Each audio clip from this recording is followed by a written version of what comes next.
Welcome to Far Eastern University Institute of Architecture and Fine Arts. Here in IAFA, we aim to become a globally recognized institution for academic excellence in design and arts. We aspire to create a diverse community of art and architecture practitioners with a strong sense of socio-civic, cultural, and environmental responsibility, and the ability to create innovative interventions that respond to distinctive challenges in local and international settings. The Institute dedicates itself in providing an inclusive and collaborative learning environment that empowers students to fulfill their academic and professional passion. Consistent with the university's mission, the Institute recognizes its primary goal to prepare graduates as future leaders, critical and creative thinkers, and responsive professionals toward industry excellence in the global context. Architecture is the art or practice of designing and constructing buildings. IAFA BS Architecture program offers 3 specialization tracks in the undergraduate program to help students develop mastery on their chosen field. Building construction. Building construction track equips the students with the tools and skills necessary in the construction planning and management of buildings.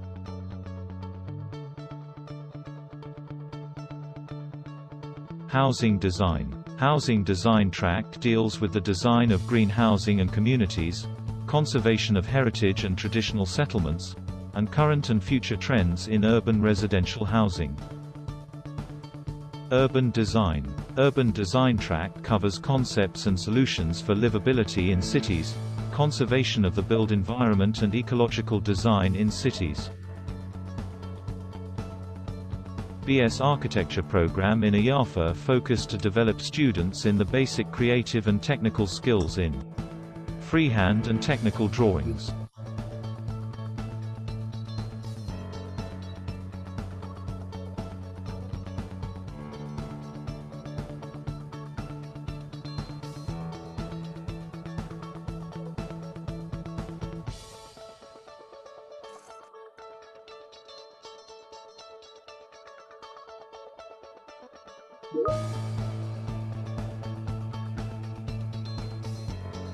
Color rendering.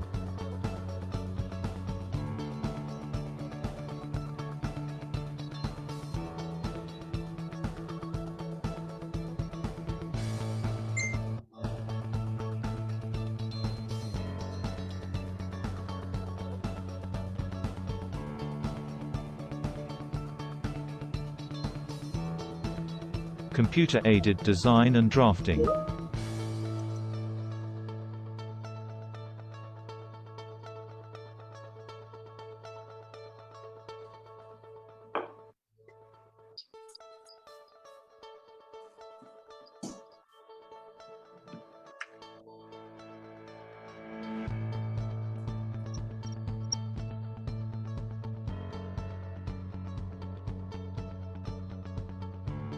Digital architectural walkthrough. Digital walkthrough using the latest computer softwares and program to adapt in the trend of the architecture practice.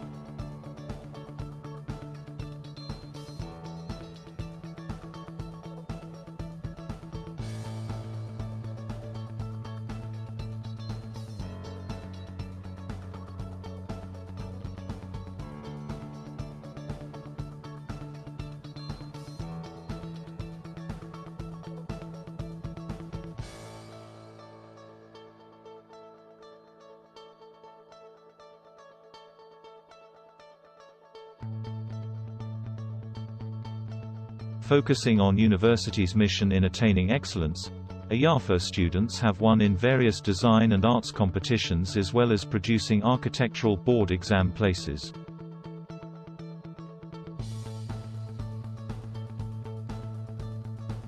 Alongside with the FEU community, the Institute dedicates itself to providing an inclusive and collaborative learning environment that empowers students to fulfill their academic and professional passion.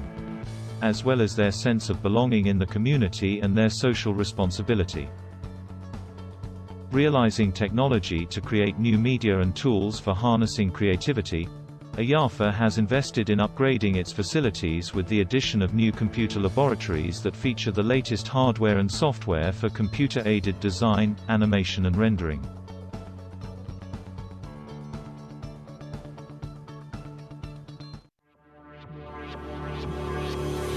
Plan and draw your vision.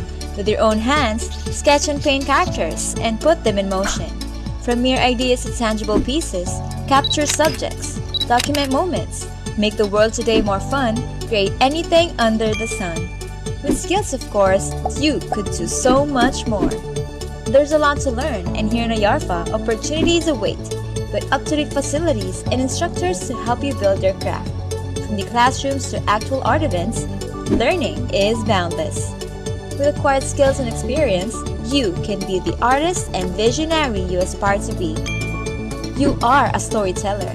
You make something out of nothing. You can change the world, or at least make it more beautiful. Let your art speak for who you are and what you value.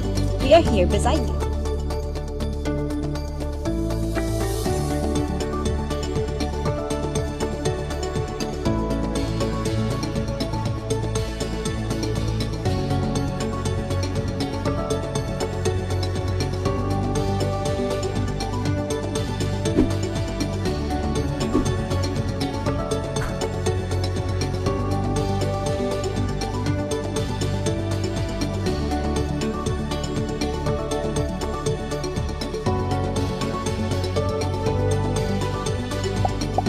With Institute of Architecture and Fine Arts, community of educators and artists, make your bravest vision come to life.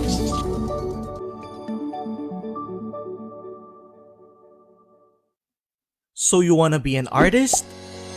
What kind exactly? Painter, sculptor, graphic artist, illustrator, publication designer, photographer, art critic, art historian. Sure, but you can be so much more. Embrace that talent. Direct your own creativity. Be amazed of what you can be. There are no limits. Getting ready for your moment doesn't happen in minutes. Crafting generations of innovators. Problem solver. Storyteller. Educator. Public servant, advocates, leaders, and agents of social change. You're not just an artist.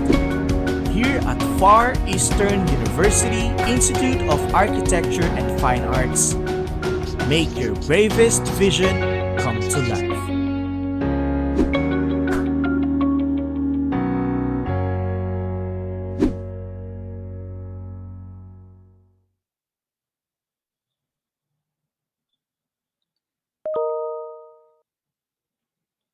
Hi, good morning, everyone.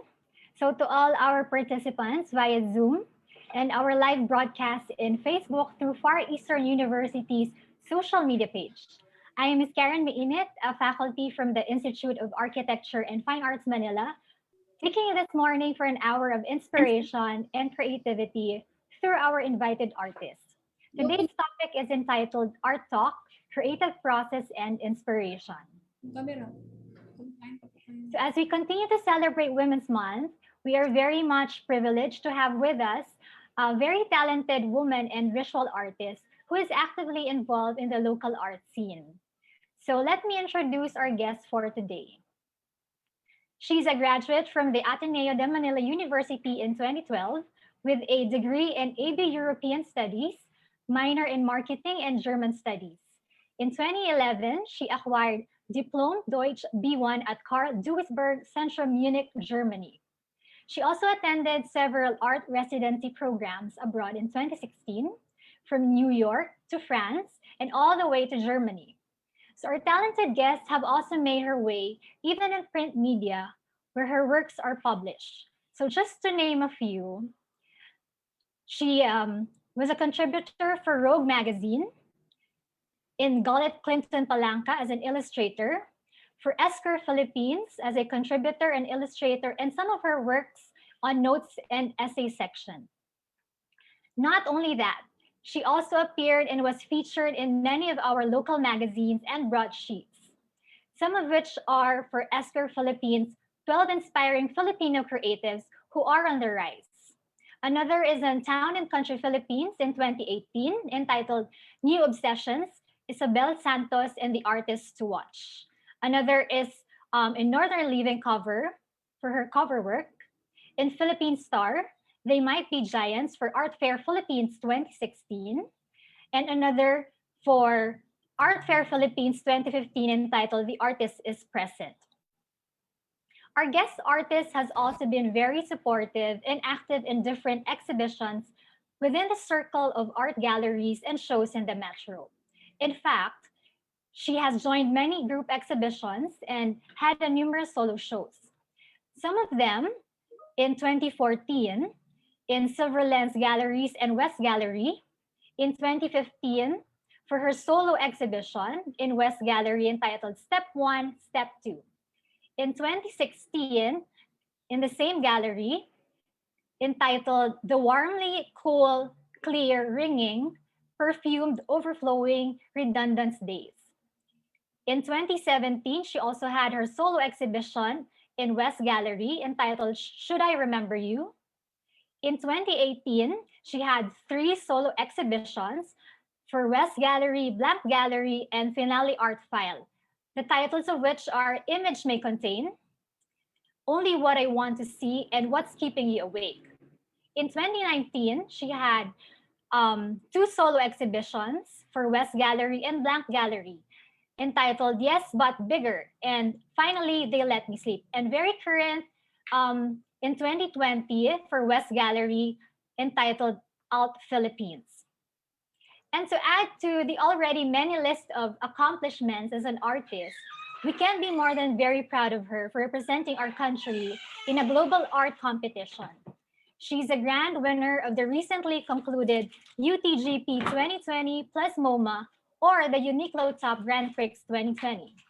The UT Grand Prix is a design competition that started in 2005 that uses a t-shirt as a creative medium and invites everyone around the world to freely express creativity. Her winning design is entitled A Fortune in Jewels Kept in Your Safe, which is now actually available on the brand stores and on their website. Another interesting fact is that we are also very privileged to know that she has a very close ties with the FEU community, as she's a granddaughter of Alfredo Reyes and the great-granddaughter of the FEU founder Nicanor Reyes Sr. Later on, we will get to know more about this very accomplished and creative artist as she answers some questions about herself and the creative process behind the art. But first, let's watch a short video presentation to take a closer look into her artistic world.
Okay, so that was a very colorful and informative video we have right there.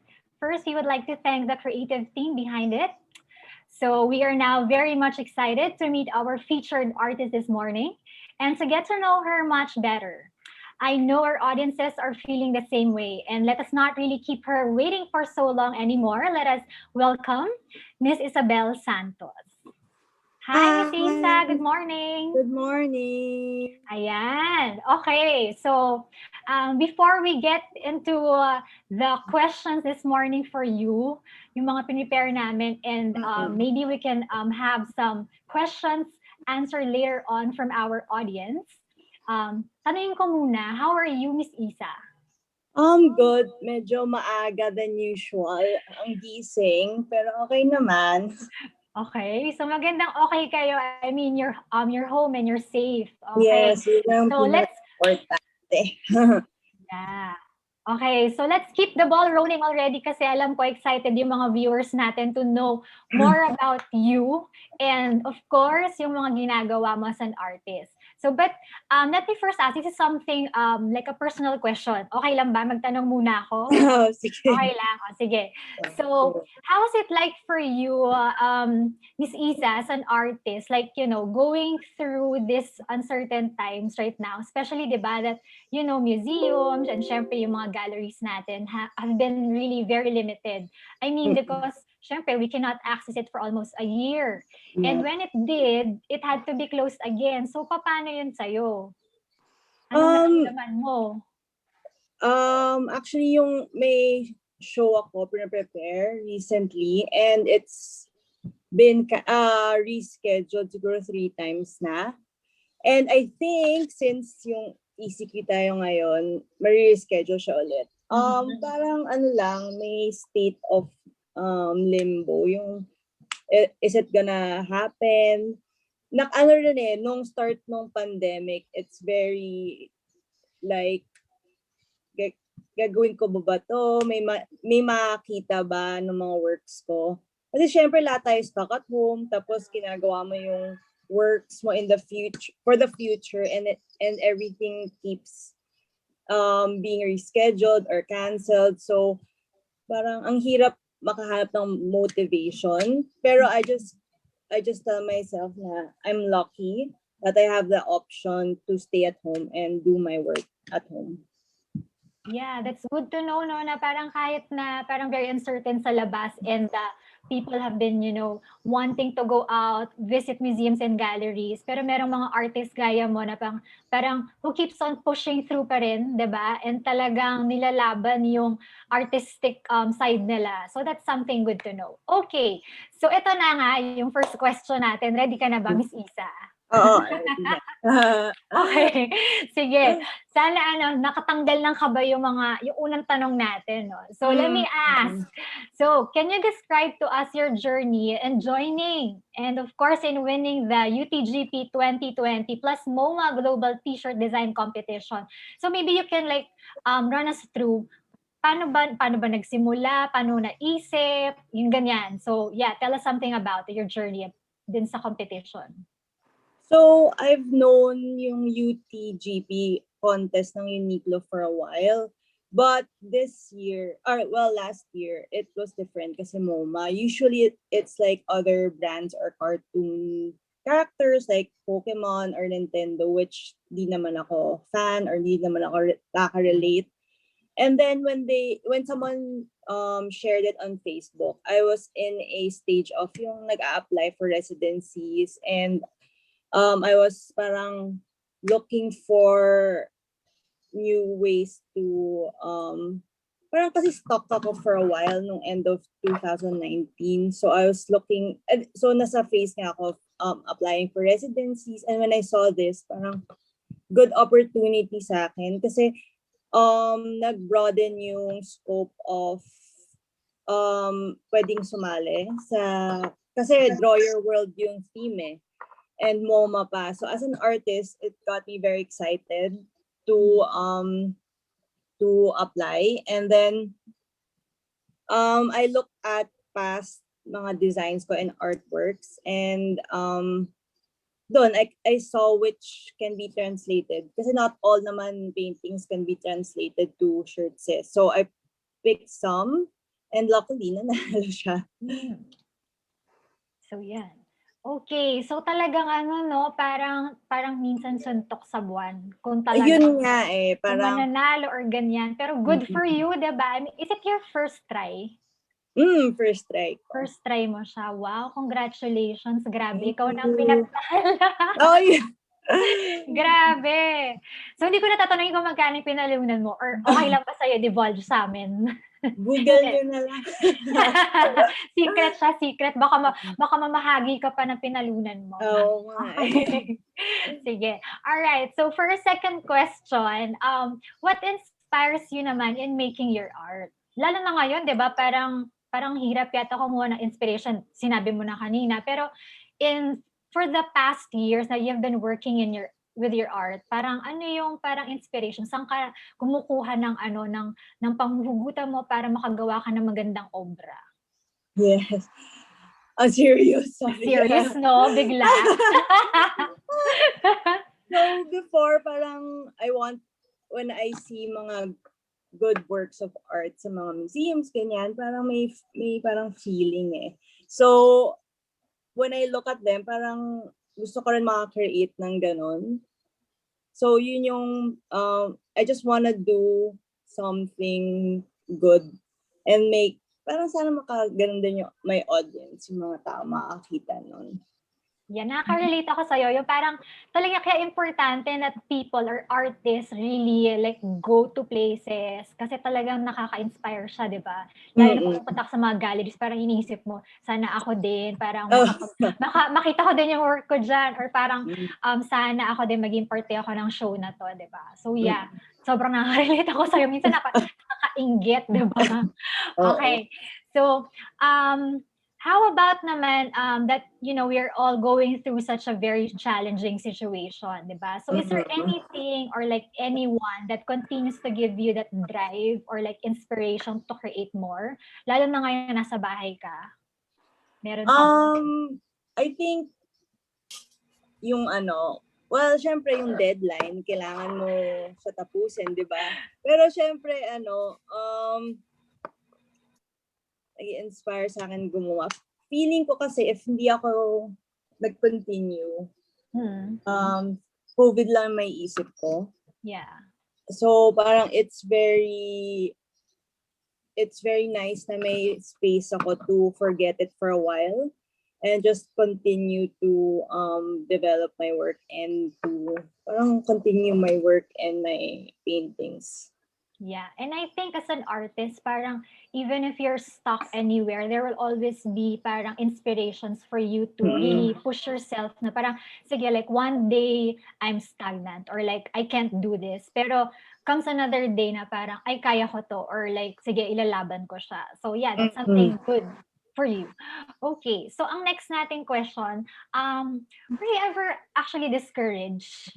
So, if so, how did it affect your creativity? So, for the past years na syempre, napaka-active mo sa art scene talaga. You've been joining even Art Fair Philippines, di ba? So, may mga pagkakataon ba na parang ayaw mo na, give up ka na, ganyan? Parang yung nakakaramdam ka ng pagod as an artist? Oo, kasi minsan parang na-compare ka sa family mo or ikaw kina-compare mo mismo yung sarili mo sa family or sa mga ka-age mo, like yung success nila. May time nga kasi syempre people know, well, I hope people know my works, pero they don't know my face. Yeah. So they're gonna look at my works, tapos may konting comment dyan, tapos maririnig mo. Minsan, it's like, I've grown to, listen to the voices na lang that are important. Kunwari, fan ako ni ganyan, na isang artist, tapos gusto nila, that's more important than someone I don't know. And syempre, as a person, you have your own preferences, so I don't blame them kung di nila gusto yung work ko. As ako rin naman, I don't naman like everything, and yun, hindi ko lang pina-personal.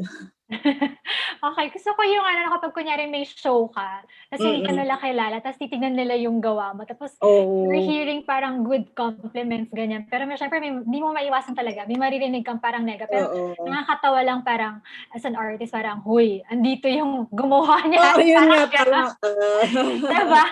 Nakakatawa yung gano'n na parang kung pwede lang, ano ba gagawin ko dito sa audience na to? Pero yung tignan mo na lang, like, show, gano'n. Okay, so what's important, di ba, syempre, yung parang people acknowledge your work. Yun yung parang what keeps you going as an artist talaga. When you hear good praises from people who really admire your work. And parang mas napapawaw sila na pag nakita ka nila, siya pala yung artist na yun. So, yeah. Okay, so for our next question, what do you do naman to keep yourself motivated and interested in your work? So, syempre, di ba, I think you've been using different mediums as well. Dun sa pinakita natin na video, meron kang installation, meron kang mga paintings, ganyan. So, ano yung nagbo-motivate sa'yo to keep you interested in your work? Parang I feel that most of the studio time is like thinking about what you're going to do. Feeling ko mga 80 to 90% nag-isip ka lang. And the actual doing, mga 10%. So, I think you have to set your work area na kung wala kang idea, dun ka muna. Para pag nandyan na, ready na, like, pwede mo na malagay. And masaya rin to, to mag-experiment sa ibang stuff. Kasi hindi ako ng FA, so hindi ako familiar sa mga materials. So, when you're doing it na parang mas nakakapa mo, dun mo may kukuha rin what's good for that material, and then dun din lalabas yung what's magandang work. Okay. So if I may ask you, so for the past years na nagumagawa ka ng sarili mong mga art pieces, artworks, ano yung parang favorite mo na medium so far? I use mainly acrylic kasi may 2 dogs, sobrang clingy. And hindi nila pwede yung mga medyo toxic. So I try to use non-toxic mga materials. Okay. And ano siya, na quick drying. Napakilala kapag kunyari may deadline ka na kailangan mo i-edit. So talagang ang best friend ng mga artists minsan talaga acrylic. Okay. So, next question naman natin, who are your biggest influences? Maybe you can share also with us if you have like notable learnings or like wisdom coming from them or something that really inspired you from these people. So abroad, actually, yung one of my favorite artists abroad, judge pala siya sa UTGP. So parang big vote of confidence na napili ako kasi galing sa kanya si Lawrence Viner, yung isang judge. So I was so shocked, so happy na may parang hindi lang niya nagustuhan yung work ko na isa siya sa mga pili sa akin. So parang yun. And yung mga gusto ko na works na simple lang, yung mga smooth lines. So sa ibang bansa si Marcel Brudters, siya poet and nag-art din. And yung I really like the work ethic ng mga kabatch ng dad ko. Like sila Nilo Elarde, Johnny Alcazaren, si RM, lahat sila parang masipag, tuloy yung work. Kasi before parang yung sobrang sipag ng dad ko, to a point na nahiya na ako na siya mas matagal mag-time sa studio, tapos ako siya may parang na-prove na siya, let's say. Yeah. Or may may career na siya, tapos mas masipag pa siya sa akin. And of course, yung mga younger, and alumni nyo, si Jagger Cruz, sobrang din. Gusto ko rin yung works niya. Yeah, okay. Minsan kalaban talaga ng artist, minsan tinatamad tayo, ganyan. Bukas na. Kaya tapusin bukas yan. Meron tayong ganun na notion na parang, kaya yan. Kaya mamayang gabi yan. Kasi mga tayo nocturnal, no? Hindi ko lang kung ikaw ba, kailan ka ba mas creative? Like pag madaling araw or mas gumagawa ka pag umaga? Usually after dinner na ako nag-paint. Talaga? So, hindi kayo parang tinatamad na, ay, busog ako, gano'n. Usually, artist, pag di ba talagang pang-umagahan talaga siya. So, in fairness to you, wala kang eye bags, ha? Nag-foundation. Okay. Sige, nakakaya naman dun sa mga iniidolo natin, di ba? Kung tatamad-tamad tayo. Di ba? Kung sila nga, like, how old are they, di ba? At kaya pa nila, like, paano pa kaya tayong mas bata? So I think dapat mas magsipag tayo. So yeah. Okay, so next question natin is how have you like developed your career as an artist? Kasi syempre kanina I've mentioned na your background is very different, 'di ba? Yung gusto namin malaman yung transitioning mo from European studies to art. And maybe you can also share yung in the process of establishing your career for quite a number of years already in the art scene. So, yan. So, paano ba yung development ng career mo as an artist? Nung in school, European studies ako, and then I quickly realized na hindi ko gusto. I mean, hindi ako magta-thrive doon. Like, it's very much parang diplomacy, yung you have to keep talking to people. And what I gravitated towards more of, kunyari, may group work, yung art side. So, may yung marketing side. So, ako gagawa ng mga for presentations, ganon. And then eventually, after a year break from college, tapos nag-Europe trip kami as a family first time. So puro museums ang ginawa namin doon. And doon ako na parang, I really wanna do this. So slowly, syempre intimidated ka muna. So mas yung mga pens, paper, collage, ganun muna ako. And then, yun, nag-evolve sa acrylic, tapos palaki ng palaki yung works kasi mas naging confident ako. And then nung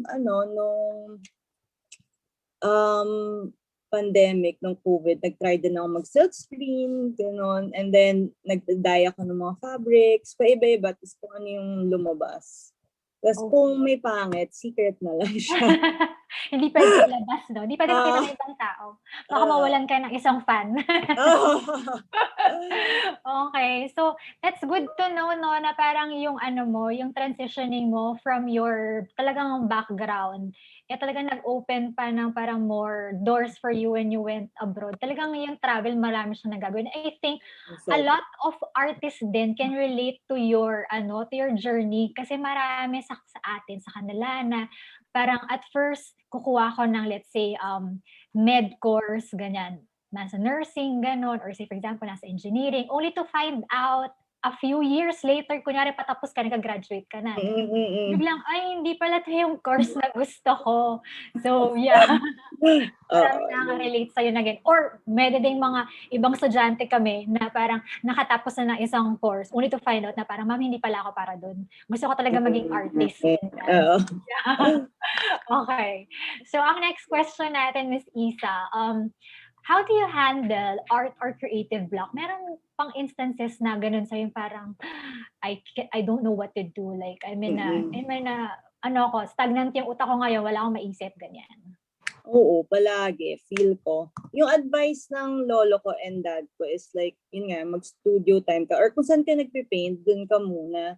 And then I think wag mo nang i-pressure, pero ginagawa ko pa rin. Yung sarili mo to like create. So what he does daw, my lolo did, was he would just clean the brushes, clean his area. Siguro para i-ready mo na rin yung sarili mo for what you're gonna do next. So yun yung ginagawa ko. Or either I watch mga trashy TV or yung nakaka-inspire na TVs. Yung parang either ikakalimutan ko muna and then babalikan ko.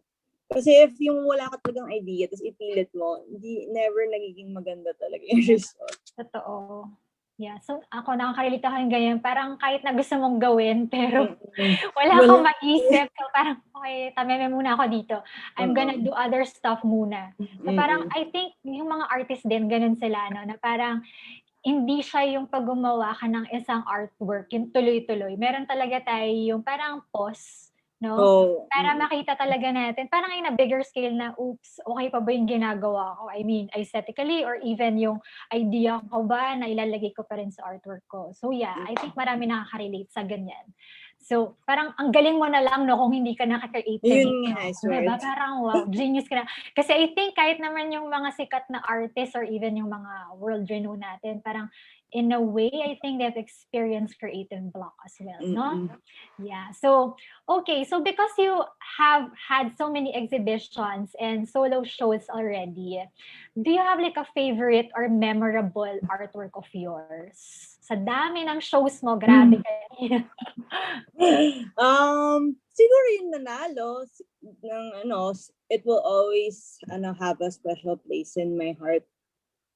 Pero most of it, I think kasi it's my works kasi diba it's a part of you. And kaya ka rin sensitive when someone reacts badly to it kasi parang feeling mo ikaw yung nilalait nila or whatever. Yeah. Diba? So I think well, now, since di pa naman ako masyadong matanda, I remember all of them and every single one, I like them. Parang mga babies ko, di ako makapili. Wow. So lahat Wow. sila parang pinanghuhugutan mo ng inspiration. Kahit Oo. pa. Okay, sige. And I have to say, you have a very nice art pieces talaga. And some of them are very colorful, which I like. Okay, so how about naman an artwork maybe that would like encapsulate you both as a woman and as an artist? And because I think yung pinakita namin na video kanina, I think nung binabasa ko siya, medyo personal talaga. Mm-mm. Very personal siya sa'yo. Like experiences or something na parang naramdaman mo yung ganyan. So, kung meron kang pipiliin din sa mga artworks na yun, na mag-encapsulate sa'yo bilang babae at bilang artist, ano yun? Alin doon? Feeling ko I usually use yung mga images ng women. I think, and mga, I like kasi yung style nun yung mga 40s, 50s.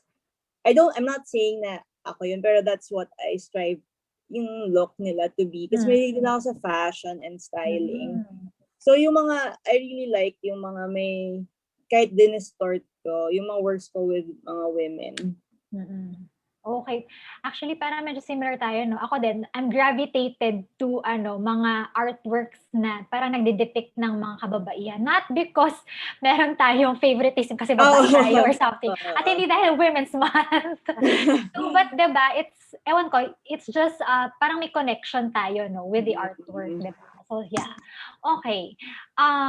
Another question here, sabi, to all our, let's say, artist viewers right now, or even those who have discovered their artistic side this past year, what tips or say words of wisdom can you leave them in continuing their chosen craft? Well, I try to have this mentality na don't take things too personal. Kunyari, mga rejections, don't let that stop you. Kasi kahit nanalo ko here, ang dami ko na rin naman na-receive na rejections. And if I stop there, hindi ko chinek kung where I can work hard and to improve. And nag-stop lang ako. Then hindi na ako, I wouldn't be here. I wouldn't still continue to do art. And I think one area of pressure is, if you're just starting out, is if mabibili or hindi. And my advice, I think, is if you can, wag mo, don't make it your sole area of kita. Parang, kasi if you're adding that area of pressure na sana mabenta to, and if hindi, feeling mo pangit, parang nawawalan ka. It's like ma-taint yung image mo of that work and your practice. So I think pag starting ka pa lang, don't make it your only thing, kasi you're gonna give yourself unnecessary pressure. Ayan. So I think what I got from you is that dapat wag ka lang parang mag-focus din sa money, diba? Oo, yun. Yung ganun, kasi syempre minsan sinasabi nila na yung art is very commercial, ganyan. Pero yun nga, I think it's safe to say din na kung ano pa yung other skills mo, yung kakayanan mo, make it also part of you na parang kumita ka din, diba? So, kunyari, pwede ka naman say, you can teach, you can mentor somebody, or say, for example, nagtatrabaho ka sa ibang lugar, ganyan. Oo. Kasi di ba parang if yun lang, and then you're pressuring yourself na magbenta ka, medyo matitaint yung view mo of being an artist and doing parang that's your standard of what's good. Hindi naman sometimes people like it, wala lang silang budget. Hindi lang nabenta, Totoo yun. Diba? Totoo yun. Parang if you only have the money to buy, diba? Parang sige na nga, pero wala So yeah. Okay, so I think we can accommodate at least one question from our viewer. Okay, so meron siyang tanong dito, sabi niya, can you tell us about your creative journey? I think you've mentioned it earlier already. So how do you describe your style na lang? So through the years na gumagawa ka ng mga artworks mo, ano yung parang, is there like a discovery about how you're doing things, ganyan, or like saan ka mas komportable, ganon? I started kasi without doing mga studies, which hindi siya okay masyado sa mental health ko. Kasi when you're doing impromptu work tapos everything you may self-doubt. So now I'm trying to do more studies before actually doing the work. Pero okay din yung minsan pag ayaw mo yung may structure, laro-laro ka, ganun. Yeah. So I think maraming mga artists nakaka-relate dyan na parang because we are trained actually to to have like kahit maliit na lang like draft lang ng gagawin mong art piece before ka talaga mag-jump into canvas or anything. So yeah, I think that's safe. Okay, so let's see kung may mga tanong pa. Alright, so I don't think may tanong pa yung mga audiences natin. Ayan, parang happy-happy na si Miss Isa. Makakahinga na siya. Finally! Ayan, we learned so much from you this morning. Okay, so it was a very inspiring heart-to-heart talk. Grabe, no? Heart-to-heart talk talaga with a very talented artist like you, Miss Isa. So, wow, such a, beautiful soul that continues to, even create more beautiful art pieces. So, at this point, we would like, of course, to award a certificate of recognition to Ms. Isabel Santos. Ayan. So, hintayin lang natin siya mag-load. Okay, so let me read the certificate. So, we are giving the certificate of recognition to Ms. Isabel Santos as FEU IARFA's resource speaker on Art Talk, Creative Process, and Inspiration. Given this 30th day of March 2021 at Far Eastern University, Manila, signed by Jacqueline P. Deting, Program Head of Fine Arts Department, and Architect Raquel Bakiran, the Dean of the Institute of Architecture and Fine Arts. Ayan, Miss Isa, kunyari inaabot namin sa'yo. Oh. So, tanggapin mo. Tanggapin mo ang aming maliit na token for you. Okay, so thank you very much, Miss Isa. That was wonderful. And seeing you face to face, hindi lang yung parang dadaan lang yung artist sa isang gallery. Okay, so ayan. All right, so as we end this morning, thank you very much, everyone, for spending your morning with us. I hope you were able to take a thing or two from our conversation with Miss Isa in her journey as an artist. And may her creative process serve as an inspiration to many of our students and artists alike in producing more ingenious art pieces, which we can all be proud of, especially as an FEU community. So again, thank you, everyone, and have a safe day ahead. Yeah. Thank you. Thank you. Bye, Miss Isa. Bye. Bye, guys. Thank you, everybody.